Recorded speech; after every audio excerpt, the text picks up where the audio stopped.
Hello hunters, today we're diving into advanced item loadout crafting for in-game builds. Armor and weapons are important, but equally as important are the items that you bring to support your hunter during the hunt.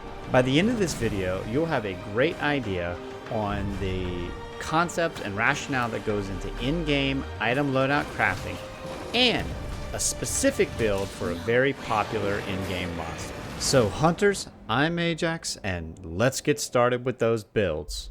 All right, let's go into an example on how I jump into designing an item loadout.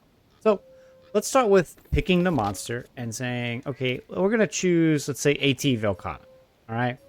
And what I first like to do is jump into the actual hunter's notes and look at the elements and elements that AT Velkhana's weak to. And this is the regular Velkhana, but it still has the same weaknesses. But first off, I like to look, okay, look, 3 stars are fire and blast. For this build, I've happened to choose blast as my weapon. I want to see what else can I pick that from an item perspective that supports the elements that I can use. Well, there's one thing that really stands out to me in this case, and it's poison.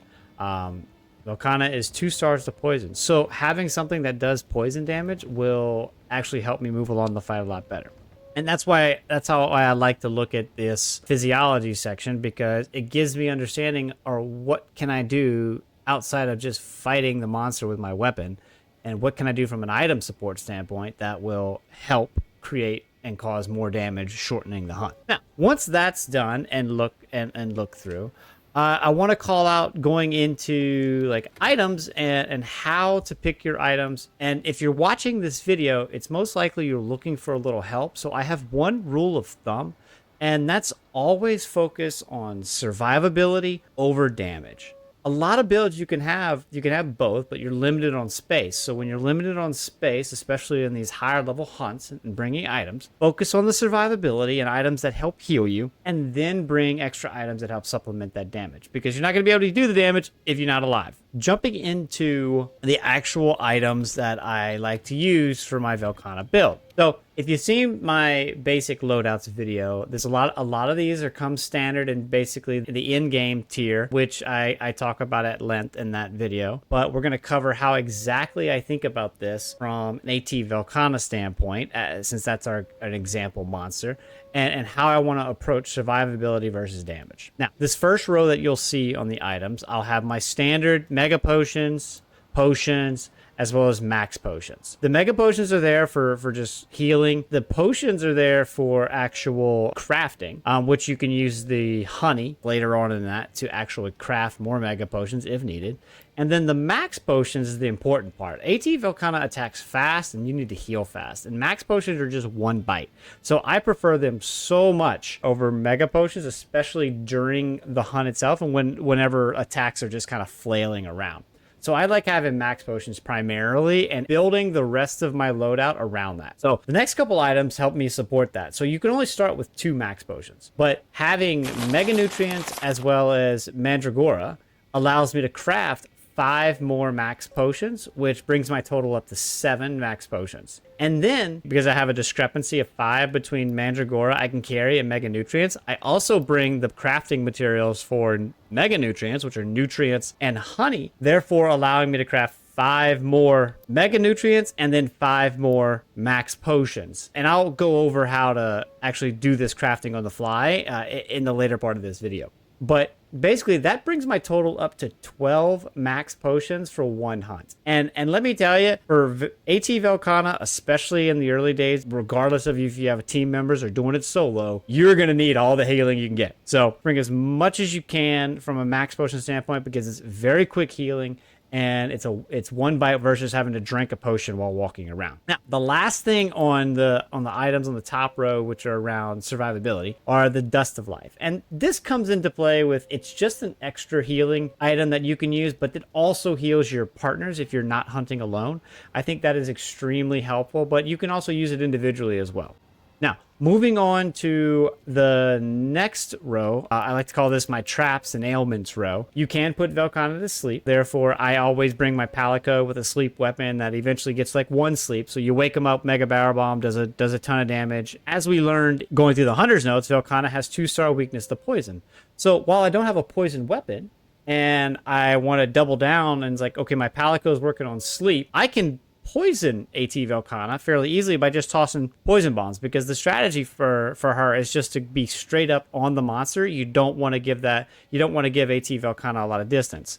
So basically I have poison bombs to help get that tick damage, and you can poison 3 times throughout the hunt if you go back to camp and you restock. Next, I like to bring Nullberries, which cure a variety of blights. Mainly in this case, you're worried about ice blight if you're not spec'd to ice resistance within your build. So I have them in there because some of my builds don't spec to ice resistance. I say I'm just going to deal with the ice. This is kind of a miscellaneous item. I bring a Farcaster to get back to camp quickly, or if I just get in a bind where I know I'm going to get beat up. So now let's talk about buffing. First off, you have your items that you bring with you all the time, which are Armor Talon, Power Charm, and Armor Charm. You can skip the Armor Charm if you need an extra slot, because it's debatable. It only adds about 1% extra on your defense, and it's really not all that much. But if you have space, bring it. The next items that I'll go over are the buffing items that I like to keep with me. First off, starting for items that last the entire hunt or until you cart, Demon Drug as well as Armor Skin. And you can also do the mega versions of these, but you can still complete the hunt just fine with your Demon Drug and Armor Skin.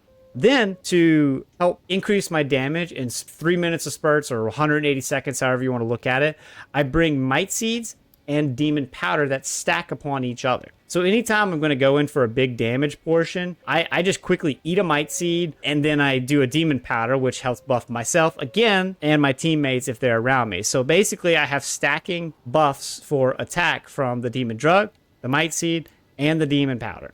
Now, this next one, because again, the disparity between Might Seeds and Demon Powders, I bring Guide Bugs, because you can use Guide Bugs plus Might Seeds to craft Demon Powders. That way you bring that closer to maybe you use it 5 times a hunt. So you'll be able to have 5 Demon Drugs and 5 Might Seeds available to you each time you need it. So you have plenty of crafting materials to create those buffs and continuously take them. And then the last item is kind of, again, another miscellaneous item. And this is to buff your health and stamina post-cart. So if you cart and it's within the 10 minutes and you can't eat, I like to have the Ancient Potion to bring my health back up to max as well as my stamina back up to max and get right out there. And it's a quick 1 bite, then you drink your Armor Skin and Demon Drug and you get right back to it. And all right, so that does it for the actual loadout itself and the rationale that I use to approach AT Velkhana. Now I want to talk a little bit about Radial Menu to help you utilize these things effectively.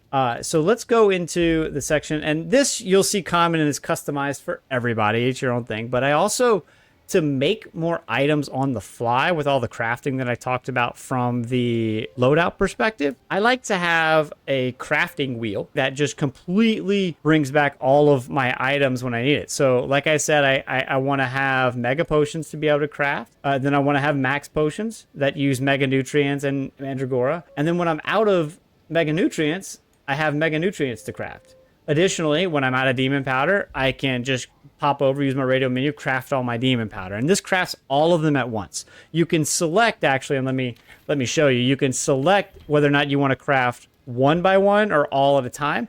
I always go to empty, so I craft all at a time. That makes things a little bit easier for me. And then that's the ones that I use for AT Velkhana. If you notice, the rest of the reel kind of has some extra stuff on there because I use this. It's kind of a uniform one that I use across multiple hunts. But for this specific build, those are the 4 that you would need from a crafting standpoint. And then really all you do, and I'll just go review, is you just click the menu button if you're on Xbox, or the select button, and basically you'll go into the Radial Menu, you'll set it, you'll be ready to go, and then you hit and then use Loadout and then use the Radial Menu, and you'll be able to access that Radial Menu. And that's how you save a Radial Menu in conjunction with the actual item loadout itself.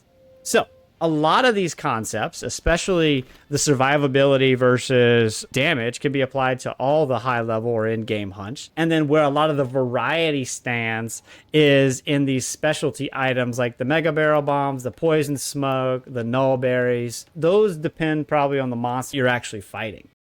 Hey, if you found value out of this video, and especially out of some of the portions I talk about my example through AT Valkana, maybe check out this video, which I use as a complete guide that gives you all the strategies that you need to take on this monstrous opponent. Or if you're more looking into like, hey, I'm not there into the end game yet, and you're looking for a more comprehensive guide on item loadouts, maybe check out this video, which will give you a more comprehensive guide on item loadouts specific to what section you are in the game itself. Thanks for watching. Let me know what you think in the comments below, and stay tuned for more helpful videos.